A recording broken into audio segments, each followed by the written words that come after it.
Everything I have in my life, everything I have in my business, my parents taught me to take what you have, however little you think it is, and turn it into something magical.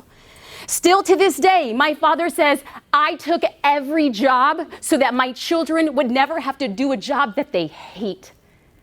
My father, with no experience, would climb a tree with a belt. Okay, this is jacked up. Climb a tree with a belt for $30 a day to cut trees. He was a cook at a university, and to make ends meet, he also worked at Big Five Sporting Goods during the holiday season. He was putting shoes on families of kids, and he knew himself he couldn't afford the same shoes.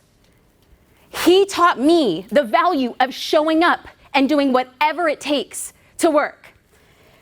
So you can just imagine when I was 17 years old, I completely and totally felt scared, lost, and completely unprepared. My dad barely graduated high school. My parents didn't go to college. They had no idea what FAFSA was. They had no idea for scholarship. They had never even seen a college application. So I got to this point in my life and I'm like, who do I ask? I know no one. Nobody in my neighborhood went to college. My biggest dreams was that I would be able to wear like high heels with a briefcase. I had no idea what that meant because everybody in my neighborhood, trash collectors and gardeners and housekeepers. So in my mind, I had nobody to turn to. So as we sit in this room, the thing that I want to bring us back down to is the totem pole of success. I started off the conversation by saying, oh, there was other people who had more and did more in high school. And guess what, ladies? It's going to be in life. Somebody will have a bigger house, they will have a nicer car, they will have a smaller waist, they'll have a better looking partner, they'll have perfect little kids, and you could say, well, they succeed because of that. You see, Jasmine, I can't succeed because look what life dealt me. I'm living with 18 people in a one-bedroom apartment. You see, Jasmine, I'm wearing the same clothes every other day, washing them at night because I hope that people aren't going to notice that this is the same thing I've worn for every other day the past year. I am telling you here today that what you are going through is making you who you're supposed to become. So you could sit here and be like, life dealt me a short stack.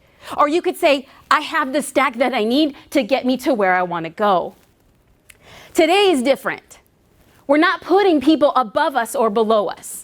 In a totem pole where you think they have a lot of social followers, less social followers, really smart, I'm really dumb, really popular, I'm not, no. This totem pole of who's above you and who's below, let's turn it on its side and let's create a circle. And let's look to the girl next to us and next to us and in front of us and behind us and say that today we're doing this different and we're going to do it together. That in this very room, there is one person who will transform your life. It could be the girl you completely unsuspect. And 5 years later, and 10 years later, and 20 years later, you'll be like, do you remember that day that we were at Brandman? I'm going to tell you a story rather quickly. But I want to start here. I told myself I wasn't able to do what I wanted. I told myself I couldn't go to college because I didn't have money. And then all of a sudden I got scholarships. I told myself that I couldn't pursue a degree in art, even though I wanted to be very creative, because that's not what girls from the hood do. When you get out of the ghetto, you don't say, I'm gonna be a starving artist. No, you go and say, how do I get a job? How do I make money? How do I get my parents out of the hood?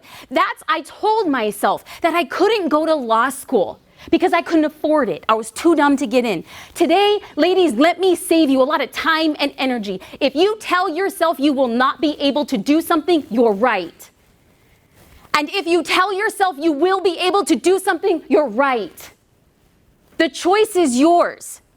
I'm asking you today, what will you tell yourself? Because I am living testament that the minute I changed my mindset, the minute I said, you know what, let me prove them wrong, everything came possible.